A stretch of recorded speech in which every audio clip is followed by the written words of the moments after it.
இணைந்து கொண்டிருக்கின்றோம் வணக்கம் தமிழ் நிகழ்ச்சியின் வாயிலாக நிகழ்ச்சியிலே இன்றைய பத்திரிகைகளிலே பிரசுரமாயிருக்கிற செய்திகளை நாங்கள் பார்க்கலாம். முதல்ல ஈழநாட்டு பத்திரிகையினுடைய செய்திகளை நாங்கள் பார்க்கலாம்.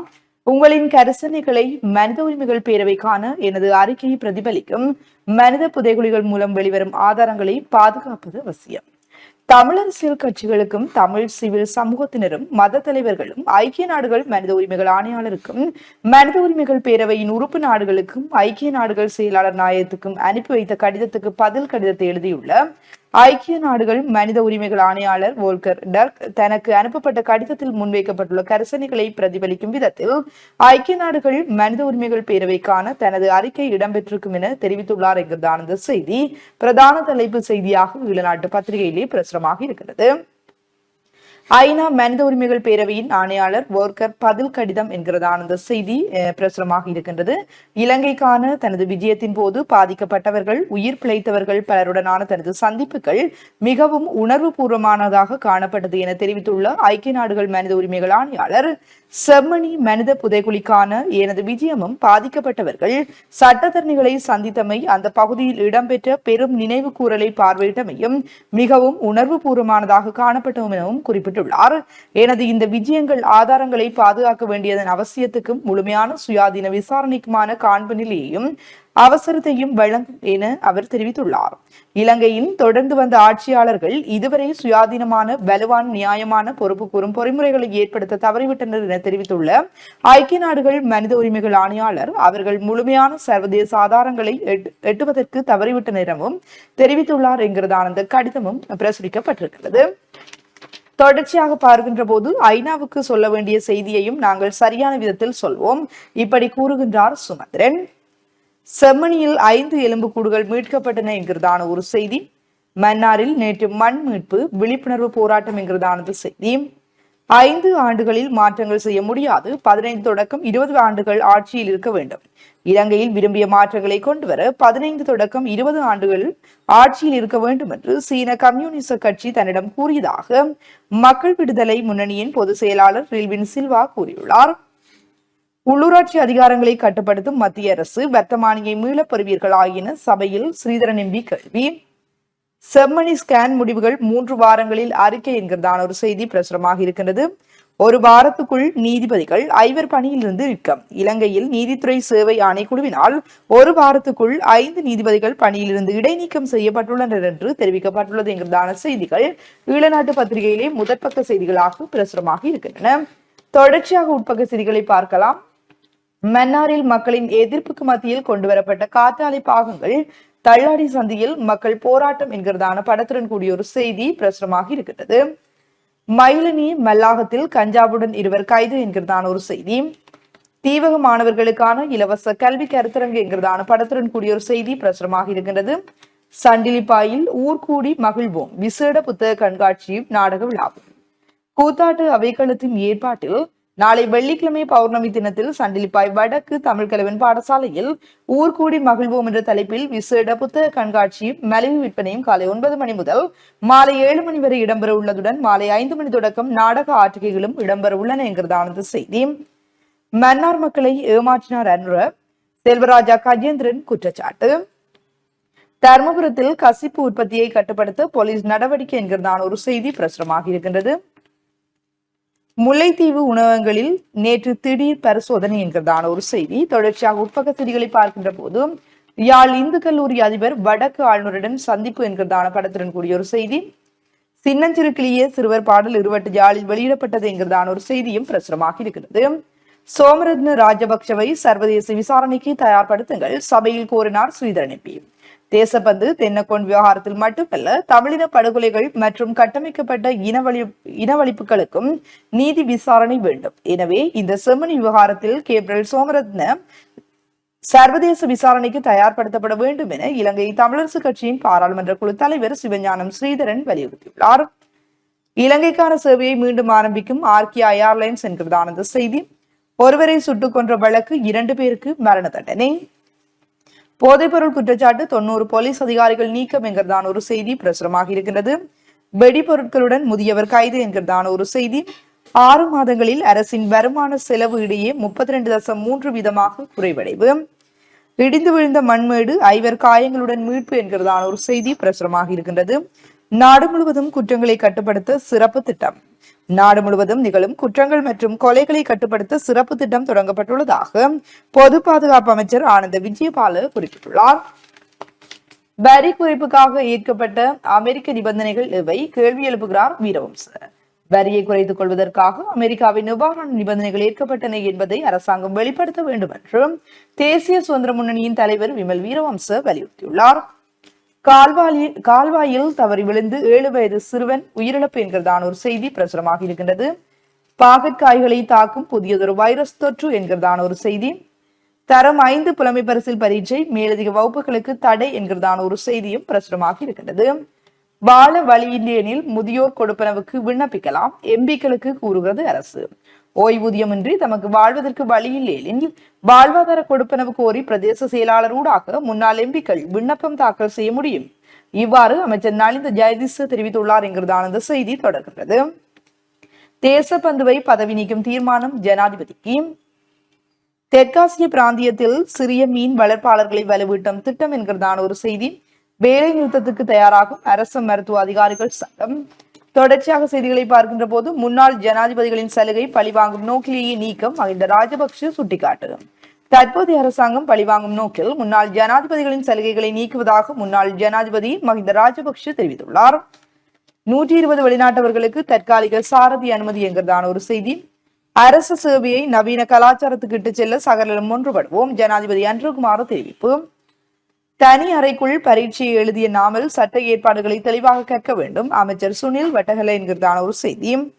அருகம்குடா வெலிகமவில் ஸ்டேலியர்களுடைய வணிகங்களுக்கு எதிராக உரிய நடவடிக்கை. 7 ஒருவர் புற்றுநோயால் பாதிக்கப்படும் அபாய நிலை. மட்டக்களப்பிலேயே இந்த நிலைமை. மட்டக்களப்பு மாவட்டத்தில் 7 பேரில் ஒருவர் என்ற ரீதியில் புற்றுநோய் உருவாகி வருகின்றது. இது ஒரு சமுதாய பிரச்சனையாக இருக்கின்றது என்று மருத்துவரும் புற்றுநோய் தடுப்பு சங்க தலைவருமான கருணாகரன் தெரிவித்துள்ளார். மட்டு மாநகரில் வரி நிலுவையை அறவிடும் செயற்திட்டம் ஆரம்பம் என்கிறதான படத்துடன் கூடிய ஒரு செய்தி. உலக பழங்குடிகள் தினம் மூதூரில் கொண்டாட்டம் என்கிறதான ஒரு செய்தி பிரசுரமாக இருக்கின்றது. மனைவியை கொலை செய்த கணவருக்கு மரண தண்டனை. மனைவியை கொலை செய்த கணவனுக்கு மரண தண்டனை வழங்கி திருகோணமலை மேல் நீதிமன்றம் தீர்ப்பளித்துள்ளது. நேற்று முன்தினம் செவ்வாய்க்கிழமை இந்த வழக்கு திருகோணமலை மேல் நீதிமன்ற நீதிபதி முன்னிலையில் எடுத்துக் கொள்ளப்பட்ட போது குறித்த தீர்ப்பு வழங்கப்பட்டுள்ளது. தொடர்ச்சியாக செய்திகளை பார்க்கின்ற போது இந்தியாவுடனான பதட்டத்துக்கு காஷ்மீர் பிரச்சனையே அடிப்படை. பாகிஸ்தான் பிரதமர் தெரிவிப்பு. காசாவை முழுமையாக கைப்பற்ற போகின்றோம், ஸ்டேலின் அறிவிப்புக்கு கடும் எதிர்ப்பு. 2035 நிலவுக்கு விண்கலம் அனுப்புகின்றது பாகிஸ்தான் என்கிறதான படத்துடன் கூடிய ஒரு செய்தி. விசா பெறுவோர் ரூபாய் 45 லட்சம் வைப்பிலிடுவது கட்டாயமாகின்றது, திட்டத்தை பரிசீலிக்கிறது அமெரிக்கா. பயங்கரவாத உட்கட்டமைப்புகளை மீளவும் நிறுவ பாகிஸ்தான் ஆதரவு என்கிறதான ஒரு செய்தி. அடுத்த ஆண்டு பிப்ரவரி பங்களாதேஷில் தேர்தல் என்கிறதான செய்தியும் பிரசுரமாக இருக்கின்றது. இந்தியாவில் பெருவெள்ளம் 100 பேர் மாயம் என்கிறதான செய்திகள் உலக செய்திகள் பக்கத்திலே பிரசுரமாக இருக்கின்றன. தொடர்ச்சியாக விளையாட்டு செய்திகளை பார்க்கின்ற போது ஆசி வீர டீம் டேவிட்டுக்கு அபராதம் விதித்தது ஐசிசி என்கிறதான ஒரு செய்தி. Canada open tennis Shelton Taylor அரையிறுதிக்கு தகுதி என்கிறதான ஒரு செய்தியும் பிரசுரமாக இருக்கின்றது. தொடர்ச்சியாக உள்நாட்டு செய்திகளை பார்க்கின்ற போது தவறுதலாக சிஐடிக்கு சென்ற சாகலை என்கிறதான ஒரு செய்தி. வெளிநாட்டில் பணிக்கு சென்ற 4794 இலங்கையர்கள் உயிரிழப்பு என்கிறதான ஒரு செய்தியும் பிரசுரமாக இருக்கின்றது. இறுதிப்பக்க செய்திகளை பார்க்கின்ற போது பிரதி பாதுகாப்பு அமைச்சருக்கு எதிராக வரவுள்ளது பிரேரணை. செம்மணி புதைகுழி அகழ்வில் நீதியமைச்சு அரசியல் தலையீடு, சபையில் கஜேந்திரகுமார் குற்றச்சாட்டு. செம்மணி மனித புதைகுழி அகழ்வில் நீதியமைச்சு அரசியல் ரீதியாக தலையீடு செய்கிறது. நீதியமைச்சின் செயலாளர் அகழ்வில் ஈடுபடுவோருக்கு நேரடி தொடர்பில் இருக்கின்றனர். இது அரசியல் மயப்படுத்தும் நடவடிக்கை ஆகும் என்று தமிழ் தேசிய மக்கள் முன்னணியின் தலைவர் கஜேந்திரகுமார் பொன்னம்பலம் எம்பி குற்றம் சாட்டியுள்ளார் என்கிறதானது செய்தி. இழக்கப்பட்ட மக்களின் பணத்தை மீளப்பெற நடவடிக்கை உண்டா? சமிந்த விஜயஸ்ரீ எம்பி கேள்வி என்கிறதான ஒரு செய்தி. சர்வதேச தரநிலைகளுக்கு இணங்க செம்மணி மனித புதைகுழி விசாரணை, பிரிட்டன் எம்பி உமா குமரன் வலியுறுத்து என்கிறதான ஒரு செய்தி. இந்திய மீனவர்கள் 4 பேர் கைது. மனித புதைகுழி விசாரணைக்கு அரசு இடையூறு ஏற்படுத்தவில்லை, சபையில் கூறினார் அமைச்சர் பிமல். சோமரத்ன ராஜபக்சவின் பாதுகாப்பை உறுதி செய்ய நடவடிக்கை வேண்டும், அவரது சகோதரி ரோஹிணி வலியுறுத்தல். கோபா தலைவர் பதவியிலிருந்து அரவிந்த சேனரத்ன விலகினார் என்கிறதான ஒரு செய்தி. ஊழல் குற்றச்சாட்டுகளில் 6 மாதத்தில் 63 பேர் கைது என்கிறதான செய்திகள் ஈழநாட்டு பத்திரிகையிலே பிரசுரமாக இருக்கின்ற இன்றைய பிரதான செய்திகளாக அமைந்திருக்கின்றன. தொடர்ச்சியாக நாங்கள் வலம்புரி பத்திரிகையினுடைய செய்திகளை பார்க்கலாம். வலமுறை நாளிதழுடைய பிரதான தலைப்பு செய்தியாக யாழ் நீதவான் ஆனந்தராஜா முன்னிலையில் சிசுவின் மனித எச்சம் அகழ்ந்து எடுப்பு, பதற வைக்கும் செம்மணி புதைக்குழி மர்மங்கள். செம்மணி புதைகுழியில் சிசு ஒன்றின் மனித எச்சம் நேற்று புதன்கிழமை யாழ் நீதவான் ஆனந்தராஜா முன்னிலையில் அகழ்ந்து எடுக்கப்பட்டிருக்கிறது. செம்மணி மனித புதைகுழியின் 2ஆம் கட்டத்தின் 32வது நாள் அகழ்வு நேற்று முன்னெடுக்கப்பட்டது. நேற்றைய அகழ்வில் 3 மனித எச்சங்கள் முழுமையாக அகழ்ந்தெடுக்கப்பட்டது. அதில் சிசு ஒன்றின் மனித எலும்புக்கூட்டு தொகுதி ஒன்றும் அகழ்ந்து எடுக்கப்பட்டது என்று அந்த செம்மணியிலே நேற்று அகழ்ந்தெடுக்கப்பட்ட அந்த சிசுவினுடைய எலும்புக்கூட்டு தொகுதியினுடைய புகைப்படம் இங்கே தலைப்பு செய்தியிலே பிரசுரிக்கப்படுகிறது. ஏனைய முற்பக்க செய்திகளுக்குள் சம்பூரில் மனித எலும்புக்கூடுகள் அகழ்வுகளை தொடர நீதிமன்றம் உத்தரவு.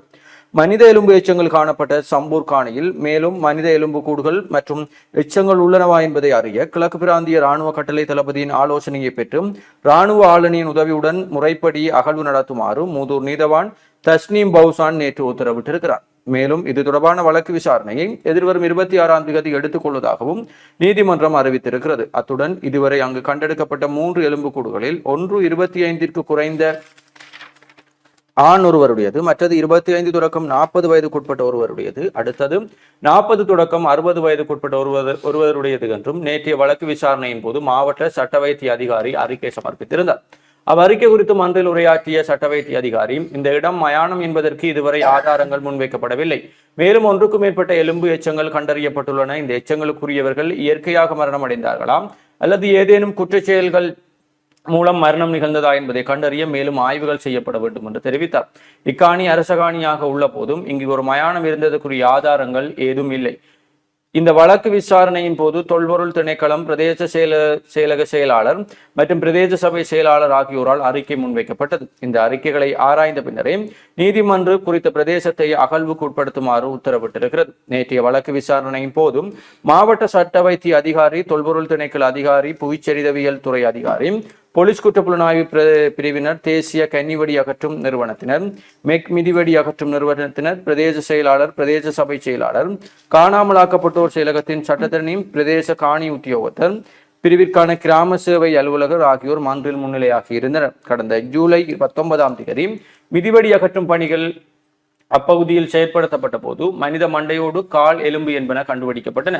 இதனையடுத்து கடந்த 23ஆம் தேதி சம்பவ இடத்தை மூதூர் நீதவான் நேரில் சென்று பார்வையிட்டார். அதனையடுத்து கடந்த 30ஆம் தேதி இவ்விடயம் தொடர்பில் மூதூர் நீதிமன்றில் விசாரணைகள் ஆரம்பிக்கப்பட்டது. அன்றைய தினம் நீதிபதி விடுத்த அறிவிப்பின்படி நேற்று புதன்கிழமை நீதிமன்ற விசாரணை மூதூர் நீதிமன்ற நீதிபதி தலைமையில் நடைபெற்றது. இதன்போது குறித்த காணியை அகழ்வுக்குட்படுத்துவதற்கு மன்று தீர்மானித்து அதிகாரிகளுக்கு உத்தரவு பிறப்பித்திருந்தது என்று இப்பொழுது திருகோணமலையிலே கண்டெடுக்கப்பட்ட மனித எலும்புக்கூடுகளுடைய அகழ்வு பணிகள் தொடர்பான செய்தியும் காணப்படுகிறது. தொடர்ச்சியாக உங்கள் கரிசனை எனது அறிக்கையில் பிரதிபலிக்கும் அரசியல் கட்சிகள் சிவில் சமூகத்திற்கு வோல்கர் பதில் கடிதம் என்று ஏலவே பார்த்த செய்தி ஒன்றும், கட்டமிடப்பட்ட செய்திகளுக்குள் காலில் செருப்பு, இடுப்பில் தாயத்து, மனித எலும்பு தொகுதி செம்மணியில் அகழ்ந்தெடுப்பு என்று புகைப்படம் தாங்கிய செய்தி, ஸ்கேன் அறிக்கை எதிர்வரும் 14ஆம் தேதி நீதிமன்றத்தில் சமர்ப்பிப்பு, செம்மணி மனித புதைகுழி வளாகத்தில் கடந்த 2 நாட்களாக மேற்கொள்ளப்பட்ட ஸ்கேன் ஆய்வு அறிக்கைகள் எதிர்வரும் 14ஆம் தேதி மன்றில் சமர்ப்பிக்கப்படும் என்று தெரிவிக்கப்பட்டிருக்கிறது.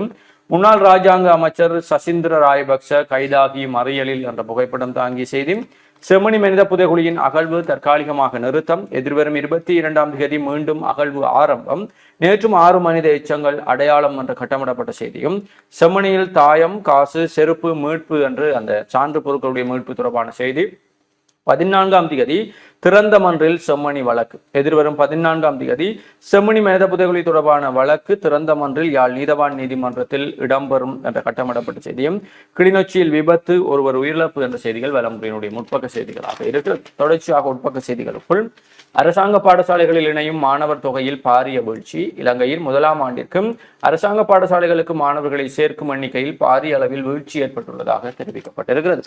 செம்மணியில் அடையாளம் காணும் தீர்மானத்தை வரவேற்றுள்ள ஐநா, செம்மணி மற்றும் கொக்கு தொடுவாய் கூட்டு புதைகுழி தளங்களிலிருந்து மீட்கப்பட்ட தனிப்பட்ட உடைமைகளை அடையாளம் காண்பதில் பொதுமக்களின் உதவியை நாடும் தீர்மானத்தை ஐக்கிய நாடுகள் சபையின் இலங்கை அலுவலகம் அறிக்கை ஒன்றின் மூலம் தெரிவித்திருக்கிறது என்ற செய்தியும், உறவினர்களுக்காக ஜனாதிபதி நிதியத்தில் இருந்து பணம் பெற்ற அரசியல்வாதிகளின் பட்டியல் என்று அந்த செய்தியும் காணப்படுகிறது. அதே போல யாழ் மாநகர சபையின் சைவ சமய விவகார குழு நல்லூர் மகோற்சவ காலத்தில் வெளியிடுகின்ற நெல்லை குமரன் மலர் வெளியீட்டு விழாவும் யாழ் விருது வழங்கும் நிகழ்வும் நேற்று நல்லூர் ஆதீன மண்டபத்தில் இடம்பெற்றது. யாழ் மாநகர ஆணையாளர் கிருஷ்ணேந்திரன் தலைமையில் இடம்பெற்ற இந்நிகழ்வில் நெல்லைக்குமரன் மலரினை பிரதம விருந்தினராக கலந்து கொண்ட யாழ் மாநகர முதல்வர் வி மதிவதனி வெளியிட்டு வைத்தார்.